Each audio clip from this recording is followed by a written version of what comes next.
আমাদের বাংলাদেশ এয়ারপোর্টের ভিতরে অনেক ঝামেলা হয়, হয়রানি করে, এগুলোও আমরা কিছু চাই, মানে এটা সমাধান আসুক। একটু পরিবর্তন আসছে এখন বাংলাদেশ এয়ারপোর্টে। একটা ভিসা উঠাইতে মোটামুটি আপনার 2200 থেকে 2000 রিয়াল লাগে, আর সেই ভিসা মনে করেন হাত বদল হইতে হইতে হয়তো দেখা যাবে এটা 10,000 রিয়াল পর্যন্ত করা।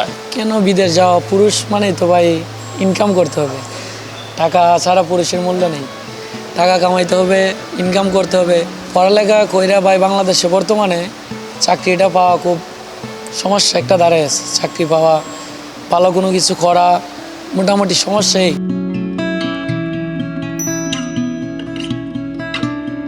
আমন্ত্রণ জানাচ্ছি কালের কণ্ঠের প্রতিদিনকার আয়োজন প্রবাসী কণ্ঠ অনুষ্ঠানে। দর্শক, প্রবাসীদের জন্য আমাদের আয়োজিত এই অনুষ্ঠানে প্রবাসীরা তাদের সুখ দুঃখ, হাসি কান্না আর তাদের সুযোগ সুবিধার কথা বলতে পারবেন। আচ্ছা, প্রথমে আপনার নাম জানতে চাই। আহমেদ নূর। আপনার দেশের বাড়ি কোথায়? ব্রাহ্মণবাড়িয়া। জি। এই যে অল্প বয়সে প্রবাস জীবনে যাচ্ছেন, মানে কেমন লাগছে? মুহূর্তে মোটামুটি ভালো লাগছে, তারপরে তো কষ্টে বুঝে নেই। অল্প বয়সে বাইরে যাচ্ছি, ফ্যামিলির জন্য বাবা নেই, 2 ভাই আছে, 2 ভাইয়ের সাথে কাজ করব, ফ্যামিলির জন্য কাজ করব যতটুকু পারি, এটাই। হঠাৎ করে মনে হলো এই যে যুবক বয়সে বিদেশ যেতে হবে, কেন কেন বিদেশ যাওয়া?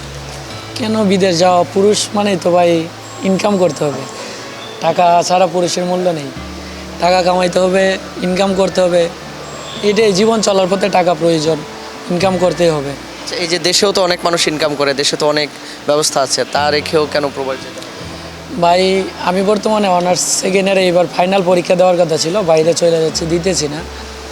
পড়ালেখা কইরা ভাই বাংলাদেশে বর্তমানে চাকরিটা পাওয়া খুব সমস্যা একটা দাঁড়ায় আছে। চাকরি পাওয়া, ভালো কোনো কিছু করা মোটামুটি সমস্যাই। ব্যবসা বাণিজ্য করতে হলে অনেক টাকা পয়সা হিসাব আছে, রিস্কটা নিতে চাই না। তাই 2 ভাই আছে বাইরে, যাচ্ছি, ভাইয়েরদের সাথে যাই, যতটুকু পারি ভাইয়ের সাথে থাকবো, কাজ করবো, টাকা পয়সা ইনকাম করবো, যাই পারি। এই যে আপনি বিদেশ যাচ্ছেন, আসলে আপনার খরচ কত পড়ছে বিদেশ যাওয়া? খরচ ভাই নিজের আপন ভাই নিতেছে, তো এটা মোটামুটি কোনো অনুমান হয় না, 2.5 লক্ষ অথবা 3 লক্ষ টাকার মতো গেছে। এক্ষেত্রে ভিসা কিনতে আপনাদের কত খরচ হলো? ভিসা মনে হয় 80-90 হাজার টাকার মতো। এই যে আপনি যে আসলে কি মানে কোম্পানির ভিসায় যাচ্ছেন নাকি ব্যক্তিগত? না, এটা ব্যক্তিগত ভিসা, ফ্রি ভিসা যাচ্ছি। জি। এই যে 70-80 হাজার টাকা খরচ হলো, তাই না?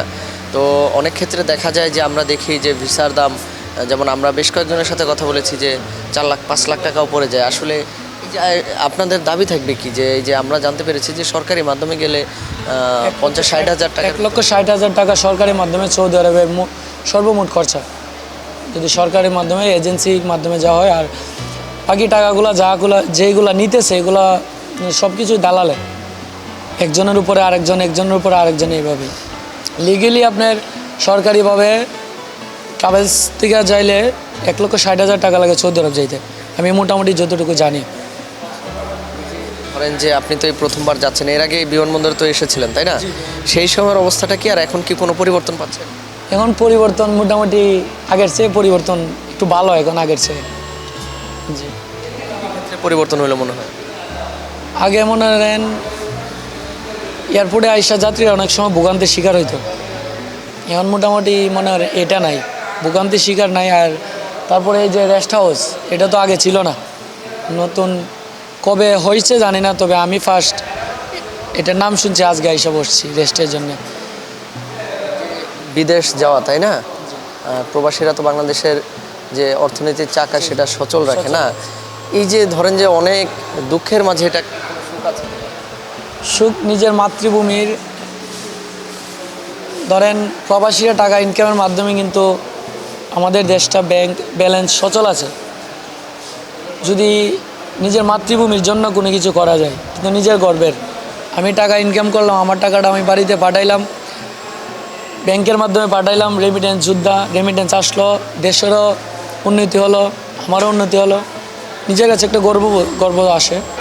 আসলে আমরা তো কাজ করি, গ্যারেজের কাজ করি, আমরা ওইখানে গ্যারেজ আছে, প্লাস গ্যারেজের কাজ করি। গ্যারেজের কাজ করলে এরকম সমস্যা হয় না, তারপরে যারা চাকরি করে ওদের মানে কিছু টাকা পয়সা নিয়ে সমস্যা হয়, মাসের বেতন বা অন্য কোনো সমস্যায় পড়ে তারা। টাকা পাঠাইতে খরচ হলো আপনার ব্যাংকে আপনার চার্জ কাটে 20 টাকা, ওই দেশের 20 টাকা মানে বাংলাদেশের 800-1000 টাকার মতো আসছে। তারপর আমাদের বাংলাদেশ এয়ারপোর্টের ভিতরে অনেক ঝামেলা হয়, হয়রানি করে, এগুলোও আমরা কিছু চাই মানে এটা সমাধান আসুক। এয়ারপোর্টের ভিতরে অনেক ঝামেলা হয় শুধু বাংলাদেশ এয়ারপোর্টে, বাইরের কান্ট্রিতে এরকম সমস্যা হয় না।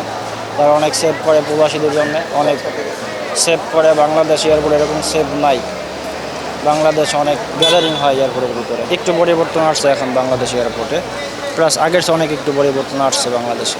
আমার খরচ পড়েছিল তখন টোটালি 1,35,000 টাকার মতো। আর এখন মোটামুটি অনেকজনে যাইতেছে 4 লাখ, 5 লাখ, 4.5 লাখ। তা আমার মোটামুটি 3.5 লাখের ভিতরে আর কি হয়েছে। তারপরও আমি মনে করি আমার কাছে বেশি। সেখানে মোটামুটি বেশি খরচ পড়ে না। একটা ভিসা উঠাইতে মোটামুটি আপনার 2200 থেকে 2000 রিয়াল লাগে। আর সেই ভিসা মনে করেন হাত বদল হইতে হইতে হয়তো দেখা যায় ওইটা 10,000 রিয়াল পর্যন্ত করা।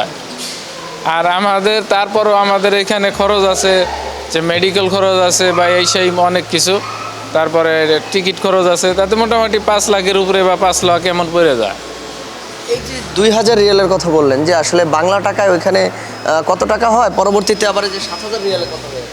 আচ্ছা, আপনার 2000 রিয়ালে মনে করেন 60,000 টাকার একটু উপরে আসে আর কি। আর 7000 রিয়ালে 2,25,000-এর ভিতরে আসে, 25 বা একটু বেশি আসে। এই যে ধরেন যে সেখানে এত কম টাকায় প্রথম যে ভিসাটা নেওয়া হয়, পরবর্তীতে আসলে কি কারণে এত দাম বেড়ে যায় মনে হয় আপনার? পরবর্তীতে যারা এই যে এখন যারা নিয়ে ভিসা বের করতেছে, হয়তো যে সৌদির কাছ থেকে বা যে কপিলের কাছ থেকে হোক বা মালিকের কাছ থেকে হোক বের করে, কিন্তু ওইখান থেকে মনে করেন হয়তো 2000 টাকা অফিস খরচ বা 2200 টাকা অফিস খরচ। কিন্তু এই ভিসাটা মনে করেন যে আপনি ওই দালালের ভিতরে বা একজনের হাতে সে কিছু খাইতেছে বা তার কাছ থেকে আরেকজনে খাইতেছে, এইভাবে আর কি ডিমান্ড উঠে গেছে। এই যে এতে করে তো আমরা যারা হচ্ছে প্রবাসে যাচ্ছে তাদেরকে অনেক ভোগান্তির সৃষ্টি। হ্যাঁ, অনেক ভোগান্তি হচ্ছে। এই সমস্যার সমাধানে কি করণীয় আছে সরকারের, বাংলাদেশ সরকারের? এই সমস্যার সমাধান একমাত্র সরকারই করতে পারে। যে তা সরকারি আন্ডারে বা সরকারি ব্যবস্থাপনায় যদি আমরা যাইতে পারি, তাহলে আমাদের এত টাকা পয়সা লাগে না। আর যদি আমরা নিজেরা ওই বাইরে থেকে ভিসা কিনতে যাই, তাহলে আমাদের এই খরচ দিয়ে আজীবনে যাইতে হবে। যদি আপনি সরকারি খরচ বা যদি আপনি সরকারিভাবে এবার যেতে পারতেন, তাহলে কত টাকার ভিতর আপনি যেতে পারতেন? সরকারি খরচে হয়তো মনে হয় 2 লাখ থেকে 2.5 লাখের ভিতরে যাইতে পারতাম, হয়তো তারও কিছু কমও লাগতে পারতো। 60,000 থেকে আমার 2,25,000-এর উপরে গেছে খালি ভিসার দামে। তারপরে তো বাংলাদেশের যে খরচ আছে, অফিস খরচ, মেডিকেল খরচ, টিকিট, এই সেই দিয়ে তাতে আমার মনে করেন যে হয় 3 লাখে 3.5 লাখ বা কিছু উপরে হয়েছে। এই যে এত এত ত্যাগ তিতিক্ষার মাধ্যমে আপনারা বিদেশ যাচ্ছেন, তো এক্ষেত্রেই মানে সরকার কি কি পদক্ষেপ নিলে আসলে কত টাকার ভিতরে আপনারা যেতে পারতেন যদি পদক্ষেপ নেয়? কোন কোন ক্ষেত্রে পদক্ষেপ নেওয়া উচিত বলে মনে করছেন? আমার মনে হয় সরকার যদি এমন পদক্ষেপ নিত যে যতগুলা ভিসা যেভাবেই আসুক, সরকারি আন্ডারে আসুক, তা সরকারি ব্যবস্থাপনায় আমরা যেহেতু যেতে পারি, আমাদের কিন্তু বাইরে থেকে যেন ভিসা না কিনতে হয়, এইটা হলে সবচেয়ে আমাদের সুবিধা হয়। এই যে কথাটি বললেন আপনি যে আসলে মেডিকেল খরচ এটা সেটা, যে এই খরচগুলোকে আসলে কমিয়ে আনা যায় কিভাবে বলে মনে করেন? এটা একমাত্র সরকারের দ্বারাই সম্ভব, তাছাড়া আমাদের কিছু করার নাই। যদি এক্ষেত্রে এই যে সরকার পদক্ষেপ নেয়, তাহলে আর কি বিদেশ যাইতে কি আরো মানুষ উৎসাহিত হবে মনে হয় আপনার? অবশ্যই, মানুষ তো অবশ্যই যাওয়ার জন্য আগ্রহী হবে। এই যে আমাদের দেশের রেমিটেন্স তো আসলে প্রবাসীদের মাধ্যমেই হয়, তাই না? তো এক্ষেত্রে যদি সরকার আরও যদি পদক্ষেপ নেয় যে সরকারিভাবে লোক বিদেশে পাঠানো যায়, তাহলে আর কি যে এই যে যে সুবিধা, কি কি সুবিধা হতে পারে? সুবিধা যেমন মনে করেন আমরা যদি সরকারিভাবে যারা যে লোকগুলো যাবে, তো এই তাদের তো একটা হিসাব নিকাশ তো আছেই, আর এমনিও যাইতেছে তাদেরও হিসাব নিকাশ আছে। কিন্তু অবৈধ পথে যে এই যে টাকা পাঠাগুলো হুন্ডিতে বা বিভিন্ন ধরনের মাধ্যমে টাকা পাঠাইতেছে, এইদিকে আমাদের রেমিটেন্স সরকার এখানে পাইতেছে না অনেকেই। আর যদি সরকারের আন্ডারে যাইতে পারে, তাহলে এই সরকারের আন্ডারের ব্যবস্থাপনায় যদি এই টাকাগুলো আসে আমাদের বাংলাদেশে অ্যাকাউন্টে, তাহলে এই সরকার এখানে রেমিটেন্স লাভ করতে পারতেছে। হ্যাঁ, আমরা যেমন আমি আমার ভিসাটা 7,000 রিয়ালতে কিনছি, হয়তো ওখানকার অফিস খরচ আছে 2200 রিয়াল। তা 2200 রিয়ালে হয়তো আছে হয়তো 60,000-এর কিছু উপরে। আর আমার ওই এখন পুরো ওই ভিসার খরচ দিতে হইতেছে 2,25,000 টাকা। তাই এটা যদি সরকারের আন্ডারে যায় বা সরকারের মাধ্যমে আমরা যাই, তা আমার এত খরচ দিতে হবে না। হয়তো দেখা গেল ওখানকার অফিস খরচ বা অল্প কিছু বেশি হয়তো দিতে হইতে পারে। এইভাবে যদি আমাকে নেয় তাহলে আমরা সবাই লাভবান হব। আমার নাম মোহাম্মদ শাহজাহান খান, গ্রামের বাড়ি ফরিদপুর, সর্বদ্রসন হেলিপোর্ট, বিএসডাঙ্গি। আমি যাচ্ছি সৌদি আরব, তাবুক।